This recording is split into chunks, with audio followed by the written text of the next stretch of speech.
আমন্ত্রণ আজকের চট্টগ্রামের আয়োজনে শুরুতেই জানাচ্ছি শিরোনামগুলো। কক্সবাজারে দুপক্ষের সংঘর্ষে 2 যুবক নিহতের ঘটনায় মামলা হয়নি এখনো, আটকও নেই কেউ। চট্টগ্রামের ছিনতাইকারী চক্রের 5 সদস্য গ্রেফতার। চট্টগ্রামে আবারও বেড়েছে হামের প্রকোপ, এক একটি শয্যায় চিকিৎসা নিচ্ছে 2 থেকে 3 জন শিশু। সময় মতো টিকা না নেয়ায় ঝুঁকি বেড়েছে বলছেন অভিভাবকরা।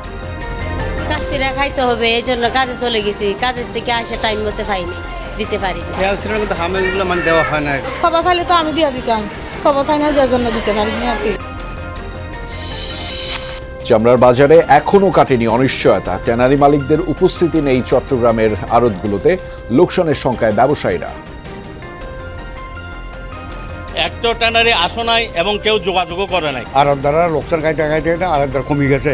এটা যদি রক্ষা করতে হয় এই ট্যানারি সিন্ডিকেট থেকে বাইর করতে হবে।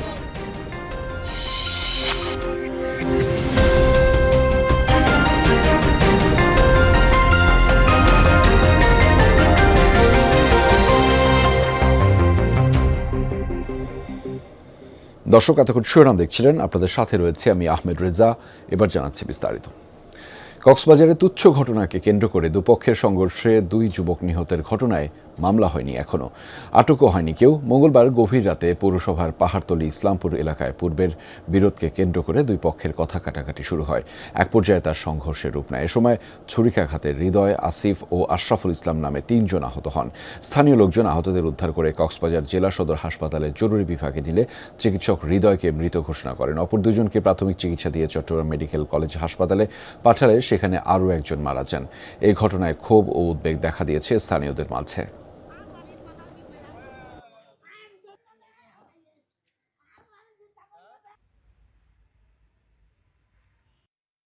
সামান্য একটা বিষয় নিয়ে কথা কাটাকাটি হয়েছে।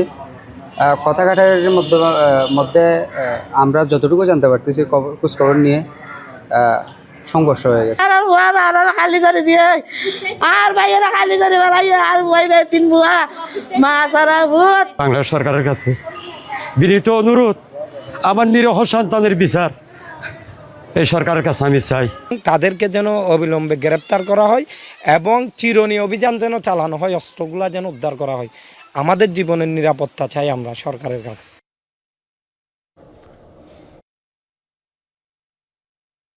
দর্শক, এই ঘটনার আরও বিস্তারিত জানাতে কক্সবাজার থেকে যুক্ত রয়েছেন সহকর্মী এহসান আল কুতুবী। তার মাধ্যমে জানাবো সেখানকার সবশেষ তথ্যগুলো। এহসান, এই ঘটনায় মামলা হবে ঠিক কখন নাগাদ, সে বিষয়ে আপনার কাছে তো কোনো তথ্য রয়েছে কিনা? এছাড়া নিহতদের পরিবার কিংবা স্বজনরা কি বলছেন, তাদের সাথে নিশ্চয়ই কথা হয়েছে আপনার?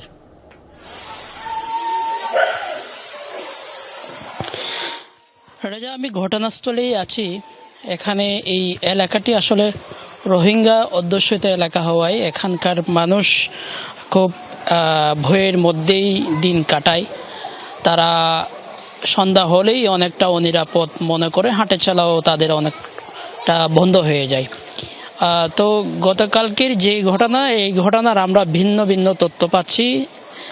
কেউ বলছে এই ঘটনা শুরু হচ্ছে যারা মারা গেছে তন্বন্ধ হচ্ছে হৃদয়ের বাবার আসিফের বাবার সাথে। আসিফের বাবার সাথে আজ থেকে প্রায় 2-3 দিন আগে স্থানীয় কিছু পোলাপানের সাথে ঝামেলা হয়, কথা কাটাকাটি হয়। ওই কাটাকাটির এক বিষয়টি গতকালকে তার বাবা যখন ছেলেকে বলে, ছেলের সাথেই মূলত ওই যাদের সাথে তার বাবার ঝামেলা তাদের সাথেই কালকে আবার নতুন করে ঝামেলা সৃষ্টি হওয়ার সাথে সাথে ছুরিকাঘাতের ঘটনা ঘটে। যেহেতু রাত 12টার দিকের ঘটনা, সে কারণেই একেবারে এলাকাটা নিস্তব্ধ ছিল। কিন্তু এই নিস্তব্ধতার মধ্যেই কিন্তু এমন একটি ঘটনা ঘটে গেল, অনেকে কিন্তু জানেনও না এলাকার মানুষ। তো পরে তাদেরকে এখান থেকে ঘটনার পরপর তাদেরকে এখান থেকে উদ্ধার করে হাসপাতালে নিয়ে যাওয়া হয়। হাসপাতালে নিয়ে যাওয়ার পর আসিফের হৃদয়ের মৃত্যু নিশ্চিত হয় এবং আসিফকে গুরুতর আহত অবস্থায় কক্সবাজার থেকে চট্টগ্রাম মেডিকেল কলেজ হাসপাতালে প্রেরণ করা হয়। মেডিকেল কলেজ হাসপাতালে প্রেরণের পর আজকে সকালে তার মৃত্যু হয়েছে এবং এই ঘটনায় আরও একজন আহত রয়েছে।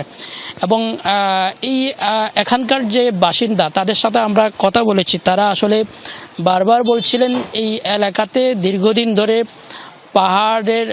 পাহাড় খেকো ভূমিদস্যুরাও বসবাস করে এবং অস্ত্রধারীরা, অবৈধ ইয়াবা ব্যবসা সহ বিভিন্ন সন্ত্রাসীরা, বিভিন্ন মাদক কারবারিরা এখানে বসবাস করে। এদের বিরুদ্ধে দীর্ঘদিন ধরে তারা দাবি তুলে আসছিল প্রশাসনের কাছে, যাতে এসব অস্ত্রধারী সন্ত্রাসী তাদের বিরুদ্ধে ব্যবস্থা হয়। কোনো ব্যবস্থা না নেওয়াতেই এই ঘটনা বারবার ঘটছে বলে তারা আমাদেরকে পুনরাবৃত্তি ঘটছে, সে খবর আপনার মাধ্যমে জানছিলাম। ধন্যবাদ এহসান আমাদের সাথে যুক্ত হবার জন্য। বয়সে ভিন্ন হলেও অপরাধে ছিল একাট্টা 5 সদস্যের এই চক্র। গার্মেন্টস শ্রমিকদের বেতন পাওয়ার দিন টার্গেট করে নিয়মিত ছিনতাই চালাতো তারা। অবশেষে নগরীর বাইজিদ এলাকা থেকে তাদের গ্রেফতার করেছে পুলিশ। পুলিশের দাবি, মাদকের টাকা জোগাতেই সংঘবদ্ধভাবে এসব অপরাধ করে আসছিল চক্রটি। বয়সের পার্থক্য থাকলেও 5 জনই বন্ধু। মাদক সেবন থেকেই তাদের বন্ধুত্ব, একসাথেই করেন ছিনতাই। নগরীর বাইজিদ এলাকা থেকে তাদের গ্রেপ্তার করে পুলিশ। তাদের বিরুদ্ধে মাদক ও ছিনতাইয়ের একাধিক মামলা রয়েছে। মাদকের টাকা জোগাড় করতেই নিয়মিত চক্রটি ছিনতাই করে বলে জানায় পুলিশের এই কর্মকর্তা। ম্যাক্সিমাম ছিনতাইকারী চোর এরা হলো মাদক সেবী, তারা মাদকাসক্ত। এই মাদকের টাকা জোগাড় করার জন্যই তারা মূলত এই ছিনতাইগুলো করে থাকে। গার্মেন্টস কর্মীদের টার্গেট করে তাদের বেতন পাওয়ার দিনকেই বেছে নিয়ে চক্রটি ছিনতাইয়ের পরিকল্পনা করে বলে দাবি পুলিশের। গার্মেন্টস কর্মীরা প্রতি মাসের 8-10 তারিখের মধ্যে বেতন পায়। ওই সময় মূলত ছিনতাইকারীরা পথে ঘাটে ওদেরকে টার্গেট করে তাদের ব্যাগ বা তাদের পকেটে থাকা মোবাইল, টাকা এগুলি ছিনতাই হয়। মাদক ও ছিনতাই নির্মূলে অভিযান অব্যাহত রাখার কথা জানায় পুলিশ। শহীদুল সুমন, যমুনা নিউজ, চট্টগ্রাম। চট্টগ্রামে হামের প্রকোপ, প্রতিদিন শিশু ওয়ার্ডে বাড়ছে চাপ। চট্টগ্রাম মেডিকেল কলেজ হাসপাতালের হাম ওয়ার্ডে এক একটি শয্যায় চিকিৎসা নিচ্ছে 2 থেকে 3 জন শিশু। জেলার পাশাপাশি কক্সবাজার, ফেনী, নোয়াখালী ও পার্বত্য অঞ্চল থেকেও আসছে রোগী। আক্রান্ত অধিকাংশ শিশুই সময় মতো টিকা না নেয়ায় ঝুঁকিতে পড়েছে বলে জানিয়েছেন অভিভাবকরা। তবে টিকাদান কর্মসূচির পর প্রাদুর্ভাব কমেছে দাবি চিকিৎসকদের।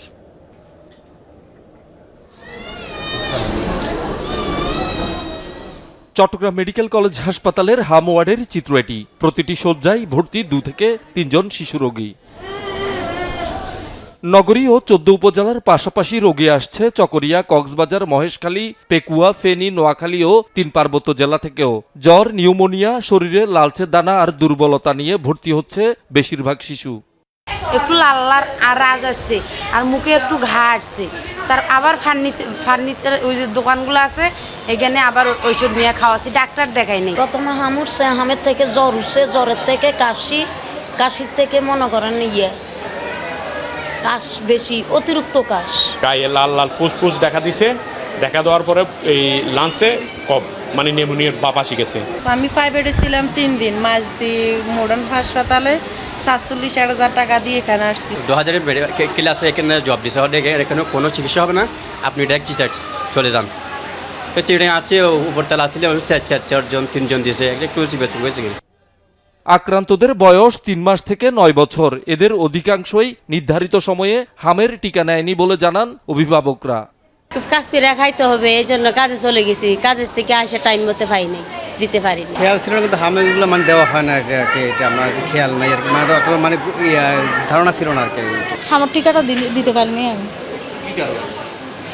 কোথায় দিছে আমি জানি না, আমি খবর পাইলে তো আমি দিয়ে দিতাম, খবর পাই না, যার জন্য দিতে পারিনি আর কি। আজও চট্টগ্রাম মেডিকেল কলেজ হাসপাতালে হাম ওয়ার্ডে ভর্তি অর্ধশতাধিক শিশু। উপসর্গ নিয়ে ভর্তি আরও অনেকে। তবে চিকিৎসকদের দাবি, টিকাদান কার্যক্রম জোরদার করার পর রোগীর সংখ্যা কিছুটা কমেছে। রোগ প্রতিরোধ ক্ষমতা বৃদ্ধি পেলে পরিস্থিতির আরও উন্নতি হবে। তখন কিন্তু আমাদের রোগীর সংখ্যা ছিল অনেক বেশি, প্রায় ডেলি প্রায় 150-160 এরকম ভর্তি থাকতো। এই মুহূর্তে আমাদের আজকের এই দিনে আমাদের হাসপাতালের রোগীর সংখ্যা হচ্ছে 121 জন। 121 জন, গতকাল ভর্তি হয়েছে 15 জন। মানে এটা আস্তে আস্তে কমে আসতেছে, হয়তো এটা সামনে আরও কমে আসবে। 4 সপ্তাহের মধ্যে একটা অ্যান্টিবডি গ্রো হয়। অ্যান্টিবডি গ্রো হওয়ার পরে ধীরে ধীরে আস্তে টিকা কার্যকারিতা প্রকাশ পাবে, তখন আস্তে আস্তে কমে আসবে।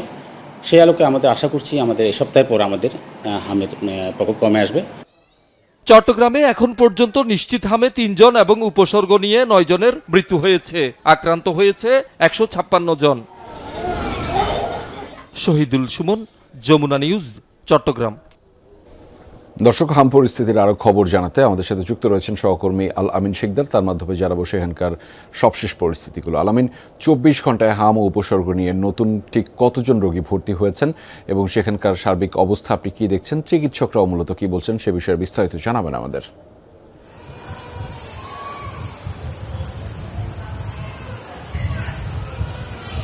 রেজা, চট্টগ্রাম মহানগরে গত 24 ঘন্টায় হামের উপসর্গ নিয়ে ভর্তি হয়েছে 60 জন।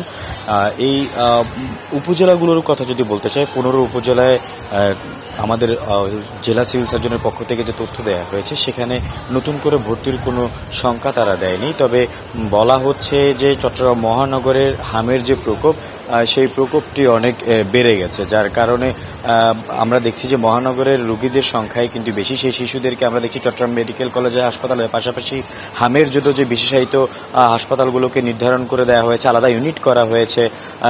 আন্দরকিল্লা জেনারেল হাসপাতাল, সেই জেনারেল হাসপাতালে আমরা এই মুহূর্তে রয়েছি, সেখানেও আমরা দেখতে পাচ্ছি হামের উপসর্গ নিয়ে শিশুরা ভর্তি রয়েছে।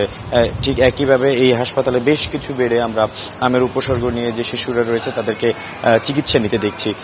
চিকিৎসকরা যে বিষয়টি বলছেন, অভিভাবক যারা রয়েছেন তারা যেন কোনোভাবে আতঙ্কিত না হয়ে যায়।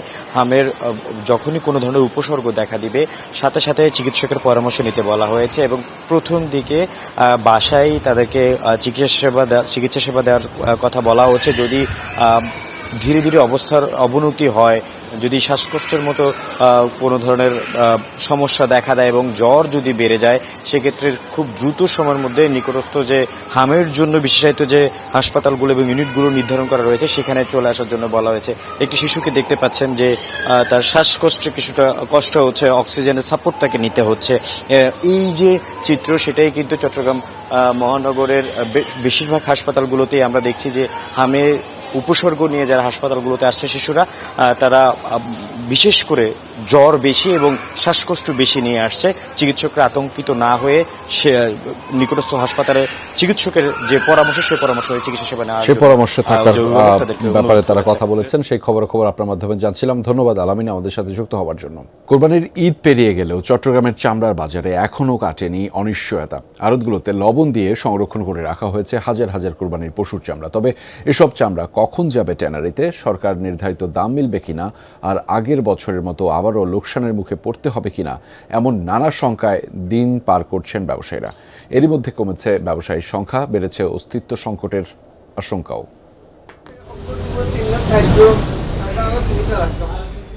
আতুরার ডিপো সহ নগরীর চামড়া আড়তগুলোতে লবণ মাখিয়ে স্তূপ করে রাখা হয়েছে হাজার হাজার পশুর চামড়া। মৌসুমি ব্যবসায়ীদের কাছ থেকে সংগ্রহ শেষে এসব চামড়ার গন্তব্য হওয়ার কথা ট্যানারি, কিন্তু ঈদের এক সপ্তাহ পেরিয়ে গেলেও ট্যানারি মালিকদের তেমন উপস্থিতি নেই আড়তগুলোতে। ফলে নতুন করে অনিশ্চয়তায় পড়েছেন ব্যবসায়ীরা। চট্টগ্রামে এবার চামড়া সংগ্রহের লক্ষ্যমাত্রা ছিল 4 লাখ, সংগ্রহ হয়েছে 4,11,440টি। ব্যবসায়ীদের দাবি, লক্ষ্যমাত্রার চেয়েও বেশি চামড়া সংগ্রহ হলেও সেই অনুপাতে বাজারে তৈরি হয়নি স্বস্তি। সংগ্রহ বেশি হলেও ক্রেতা কমেছে, বেড়েছে ঝুঁকিও। দেশের সম্পদ সবার রক্ষা করার দায়িত্ব, কিন্তু আমরা রক্ষা করছি এখন বর্তমানে। ঢাকাতে কোনো ট্যানারি আসে নাই, কোনো খরিদ্দারের পর্যন্ত সিটিংয়ের মধ্যে নামা নাই। মাল বিক্রি করে 1 বছরের টাকা এই বছরে পাই, এই বছর টাকা ওই বছরে পাই, তাও আবার পুরোটা হয় না, কিছু এখানে রয়ে যায়। সরকার আমাদের লেটগুলো দিছে 57 থেকে 60 টাকা 61 পর্যন্ত। ওই যদি লেটে কিনে তাহলে ইনশাল্লাহ আমরা কিছু পাবো।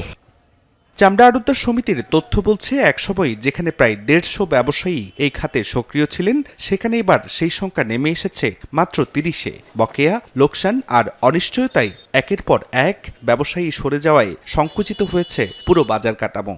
একটা ট্যানারি আসো নাই এবং কেউ যোগাযোগও করে নাই। মাননীয় জেলা প্রশাসনের কাছে আমরা যেহেতু আপনাদের কথা রেখেছি, জাতীয় সম্পদ আমরা রক্ষা করেছি, এখন আমাদেরকে রক্ষা আপনাদের দায়িত্ব কর্তব্য মনে করি আমি।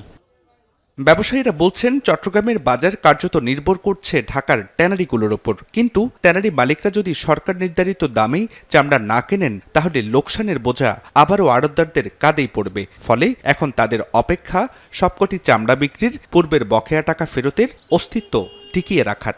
কয়েক বছর পর্যন্ত আড়তদাররা লোকসান খাইতে খাইতে আড়তদার কমে গেছে।